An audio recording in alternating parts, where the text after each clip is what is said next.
இது போன்ற நிகழ்வுகள் ஆட்சி அதிகாரத்திலே இருக்கின்ற போதுதான் நடத்துவார்கள், நடத்தி காட்டுவார்கள்.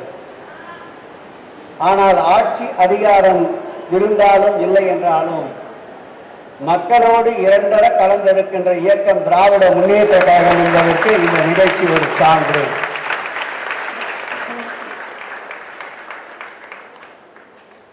கடந்த 5 ஆண்டு திராவிட மாடல் ஆட்சி நடந்ததென்றால் அந்த திராவிட மாடல் ஆட்சியிலே எங்கள் உயிரினும் மேலான எங்கள் அன்பு தலைவர் முத்துவேல் கருணாநிதி ஸ்டாலின் அவர்கள்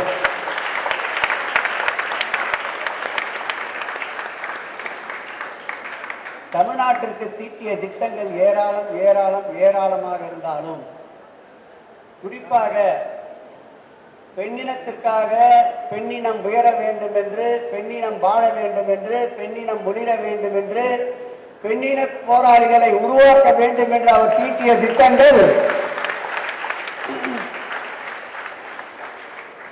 இனி எந்த அரசு வந்தாலும் தீட்ட முடியாத அளவுக்கு திட்டங்களை தீட்டியிருக்கின்றார். ஒரு 50 ஆண்டுகள் பெண்ணினத்திற்கு தேவைப்படுகின்ற திட்டங்களை 5 ஆண்டுகள் தீட்டிய முதல்வர் நம்முடைய முத்துவேல் கருணாநிதி ஸ்டாலின் என்றால் அது மிகையாகாது. சொல்லுவார்கள் வெயிலின் அருமை நிழலில் தெரியும் என்று. இன்றைக்கு நாளொரு மேனியும் பொழுதொரு ஒன்றுமாக 8 வயது சிறுமியும் பாலியல் பலாத்காரத்துக்கு ஆளாகிறார். 80 வயது மூதாட்டியும் பாலியல் பலாத்காரத்துக்கு ஆளாகிறார். இன்று தமிழ்நாடு நாடா அல்லது இந்த நாடு எதை நோக்கி சென்று கொண்டிருக்கின்றது என்பதை கணித்து பார்த்தால் கூடிய விரைவில் பல்வேறு அரசர்கள் ஆண்ட காலத்தை, மௌரியர் ஆண்ட காலம், பொற்காலம் என்றெல்லாம் வரலாற்றில் இடம்பெற்றிருக்கும். இன்றைய தற்கொலை தமிழ்நாட்டுடைய முதலமைச்சர் விஜய் ஆண்டு கொண்டிருக்கின்ற காலம் இருண்ட காலம் என்று வரலாற்றிலே எழுதப்படுகின்ற நிலை உருவாகும் என்பதை இந்த நேரத்தில் நான் தெரிவித்துக் கொள்ள கடமைப்பட்டிருக்கின்றேன். ஆட்சி பொறுப்பேற்று கிட்டத்தட்ட 80 நாட்கள் ஆகின்றது. இந்த 80 நாட்களில் ஒரே ஒரு திட்டமாவது இந்த பெண்ணுக்காக, பெண்ணினத்திற்காக, பெண் குலத்திற்காக தீட்டினாரா என்றால் இல்லவே இல்லை.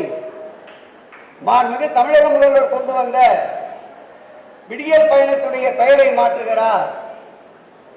ஏழை மாணவர்கள் கல்வி பெறுவதற்காக கொண்டு வந்த எங்கள் முதல்வர் துறையிலே ஒதுக்கிட்ட முதல்வர் படைப்பகம் என்ற பெயரில் இருக்கின்ற முதல்வர் என்ற பெயரை மாற்றுகின்றார். இப்படி நீங்கள் பெயரை மாற்றிக்கொண்டே போகலாம். ஆனால் அவரால் ஏற்படுத்தப்பட்ட திட்டங்கள் கார் உள்ளளவும், கடல் நீர் உள்ளளவும் தமிழகத்திலே நிலைத்து நிற்கும். அவரால் வைக்கப்பட்ட அந்த பெயர்கள் மாற்றப்படலாம். ஆனால் அதனால் பலன் பெறுகின்ற இதயங்களிலே நீக்கமர நிறைந்திருக்கின்ற எங்கள் தலைவர் இதயத்திலே சிம்மாசனமிட்டு அமர்ந்து கொண்டிருக்கின்ற அவருடைய உருவத்தை நீங்கள் எதை கொண்டு மாற்ற முடியும், எதை கொண்டு அழிக்க முடியும்?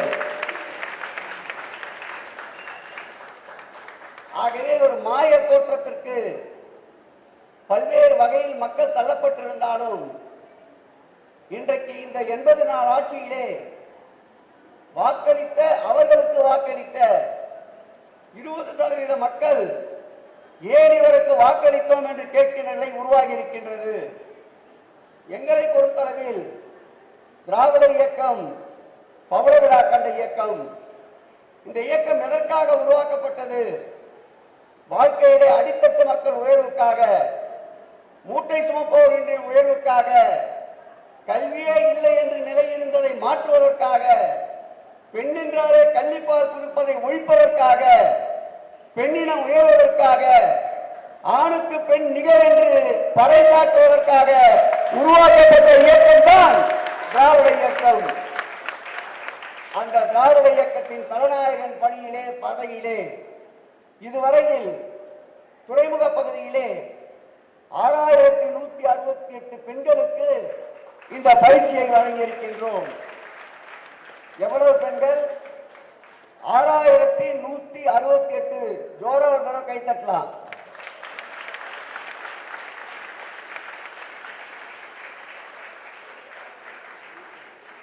இந்த பயிற்சி வகுப்பிலே உயர்ந்தோர் தாழ்ந்தோர் என்ற பாகுபாடு இல்லை. இனத்தால், மொழியால், மதத்தால் யாரையும் பிளவுபடுத்தி பார்க்கவில்லை.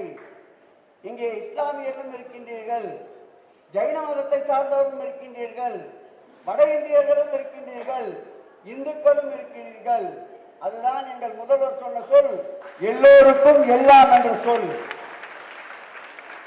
ஆம், இந்த தொகுதி மக்கள் திராவிட முன்னேற்ற கழகத்திற்கு, உதயசூரியனுக்கு வெற்றியை தந்திருக்கின்றீர்கள். எங்களுடைய பணி இந்த அழகுக்கலை, தையல் இயந்திரம், கணினி பயிற்சி வகுப்பு, இந்த தொகுதியில் எந்த தடைகள் உண்டென்றாலும் அதை தகர்த்தெறிகின்ற திறந்தோர்கள் திராவிட முன்னேற்ற கழகத்திற்கு உண்டு என்பதை தெரிவிக்கின்ற வகையில் தொடர்ந்து இந்த நிகழ்வுகள் நடைபெறும். தொடர்ந்து எங்கள் முத்துவேல் கருணாநிதி ஸ்டாலின் அவர்களுடைய கரத்தை வலுப்படுத்துங்கள் என்று கூறி விடைபெறுகிறேன். நன்றி, வணக்கம்.